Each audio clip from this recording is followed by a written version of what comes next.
So I'm going to run through the last part of this. And the reason we get into habit doing this will really help us get into a discipline. For those who haven't had much of a discipline, this will be pretty helpful. So let's run through it. The grid is down. It's a massive solar storm, and that's what you would expect.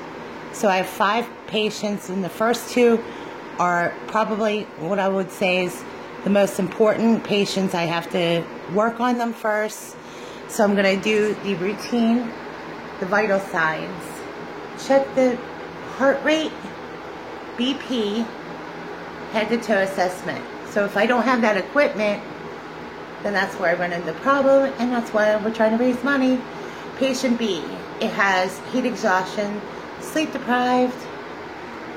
So obviously I have the cot and clean sheets, and we're missing medical equipment, so that might be why we're raising money. Okay, patient C has paralysis and has been sleep deprived, and obviously they're going to be on bed rest and they're going to be in PT schedule. Here's where I wanted to illustrate how important this is. It's probably one of the most important things. When you're dealing in a storm and you have a broken door, that can act as a gurney. Now, it's not the most comfortable, but this is what I've learned in the field. And the reason I wanted to take the time to show you is that you're going to have different situations. So let's run through this one more time. Okay, so the grid is down. You got a massive solar storm. That means there's probably not going to be it's not going to be very well lit.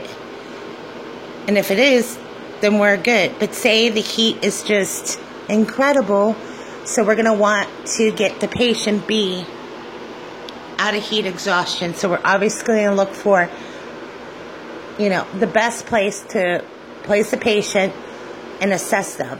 So we're going to get them out of the heat, out of the area of the heat. Now I got a patient C who's paralysis. So obviously I need a team that works together, and we all coordinate together. We work on different aspects, being on debris detail.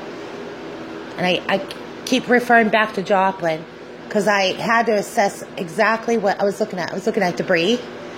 So there's a lot of debris, and all I can find is a broken door. This guy was genius when he did this. This is what we mean, because you got different weather events. Say you're dispatched to a tornado, that's what you're going to find is a lot of debris, and you're going to look for something like a broken door to act as a gurney. Let's go through this one more time, because I don't want to sound like I'm repetitive, but that's the only way we get into the practice of thinking on the terms of how trained you are. On a 1 to 10 scale, that's why we go through this. So I could go through this all night, but routinely, I would rather be more ready to assess a patient than not. So let's look at the patient B. Remember I said patient B? The grid is down. We got a massive solar storm. 1, vital signs. 2, check the heart rate. 3, includes the BP. We're going to do a head-to-toe assessment. Patient B, heat exhaustion and sleep deprived. So we want to get them out of the area, onto a cot, clean sheets, and wipe them down. And go ahead and do the head-to-toe assessment. See if they do the anxiety stress test. Patient C, paralysis and sleep deprived. So obviously we're going to move them over to an area where they can be on bed rest, and we get them immediately to their PT and get them back on track.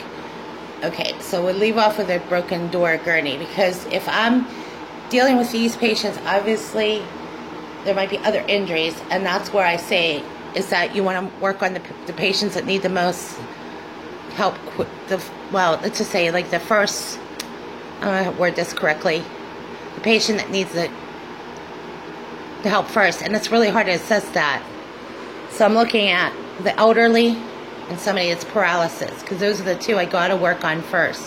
Now, if there's major injuries, obviously that's where I look at the broken door, and then we hurry up and stabilize them really quick.